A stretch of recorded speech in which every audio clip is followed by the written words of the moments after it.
Good evening. It's evening here. I'll check the date because I can't remember. It's 5:43 and it's the 17th of February.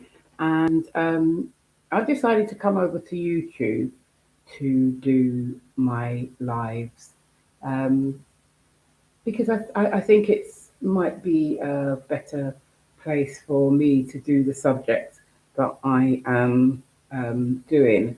So I made some notes.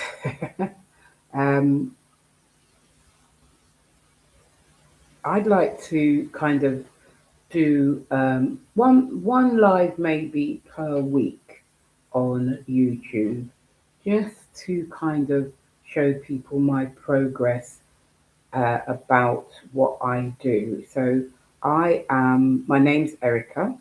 I live in the UK and I've started to create last 5 or 6 years art around African goddesses, oracle cards around African goddesses, um,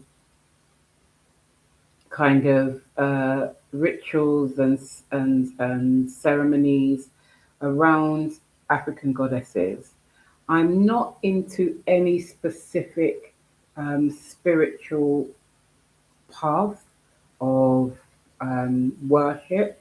Um, my work is around uh, re kind of connecting people to the fact that our spirituality from Africa was interrupted many times, not by one set of people, but many different sets of people. Let me just fix my hat, so that might be a good idea.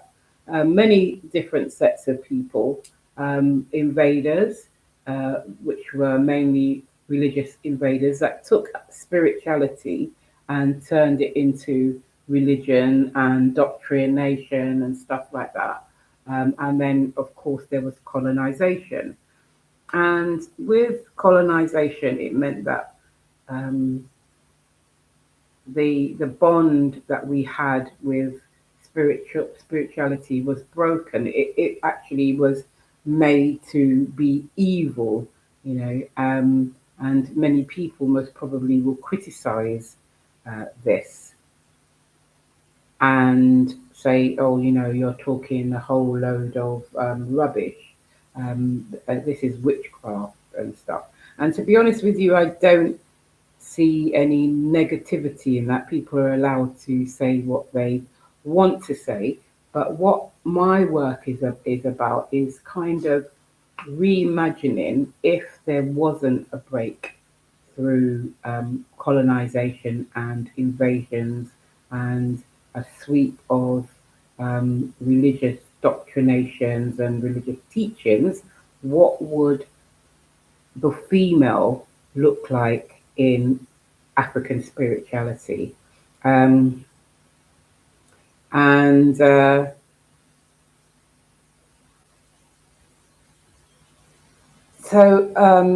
what I would be doing is talking about my art, which is, you can't see it at the moment, but it's currently around me. I've got one that I've painted there and a couple over there, and I'll bring them into the conversations later on a later date, even today, if anybody pops in and says they want to see it. Uh, the reason I chose this particular subject, it happened while I have been dealing with a long term illness. I have painted and drawn for a long time. I did A level art at school. Many years later, I wasn't one of those fortunate people that was told the possibility of going to university to do art when I was younger. So I didn't go to university till I was in my mid 30s, almost 40. And I did my art degree, but I didn't really do anything with it beyond that until I lockdown came and I painted a bit more during that and I wasn't working anymore And now that I've got a studio, I plan to paint a lot more in the studio. Um, so I'm working on a couple of things while I'm in the studio. So first of all, when I first got a studio, my painting was very rough. So I had to do some practices. So I just started using YouTube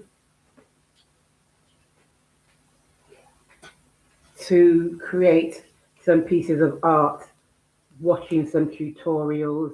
So this is one, it's of a sunset. One of the things I might do in the future is get a better camera than this, because this is a very old computer, so it's a very old camera, but we'll see how it goes anyway. So I started doing little practice things. I paint on wooden boxes as well. I create oracle cards digitally. Um, so I started doing that. And I create pictures digitally. So one of the pictures that I think I will be showing more on this is how I'll be changing this digital picture that I created. I've gridded it out and it's now over there, and I will be showing that over the next few weeks, the progress of how that goes. So today is just introduction. Um,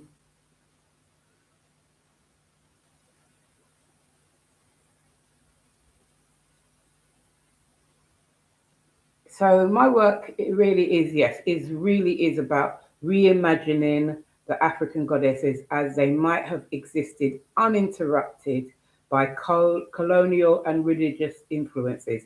If we look at the depictions of figures like Mary, um, I would assume that the first pictures of Mary were quite basic. Now you've got her in national galleries, in churches, ornate, bejeweled, with headscarves, halos, stuff like that. So, how would black goddesses look like? Spiritual, feminine beings be depicted if we were allowed to go down that path. So I see other artists doing similar work. So I'm like, I'm not the only one doing this. It's not nothing new, but it is new for me. And I also put them into oracle decks. I put them into. I'm creating spell books, what I call spell leaves, and boxes with items that I found. I'm making oracle divination kits.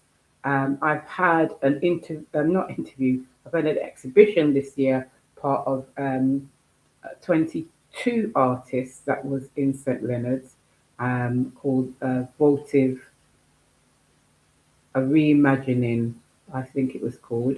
And I'll be doing another one with them um, in April, and I showed my oracle cards collection, my manifesting cards. I believe in manifestations. I believe in blessings, having altars, um, aligning myself with the directions that I want to go into, the spiritual directions that I want to go to. I just don't align myself with any one particular thing. So I'll be sharing on here updates of my exhibitions, and hoping that some of you who might watch this will come along. Um, and that's really just the introduction to who I am, what I'm doing. And I think Tuesdays, Mondays or Tuesdays, I will put up when I will be coming on here live. I hope you've enjoyed this introduction. It's not been the most polished thing I've ever done in my life, but I hope it's pricked your interest and you may come over on another day or watch it live or watch it recorded and posted for the future. So I hope everything goes well with you. I hope the goddesses bless you on your journeys this week. And maybe you can find, if you've never met any of the African goddesses, you can research them. And if you know of the ones you know, you can put them in the comments. So it's really good to start because this has been something on my mind for a long time. And yeah, that's all I can say. Good evening, everybody. Take care.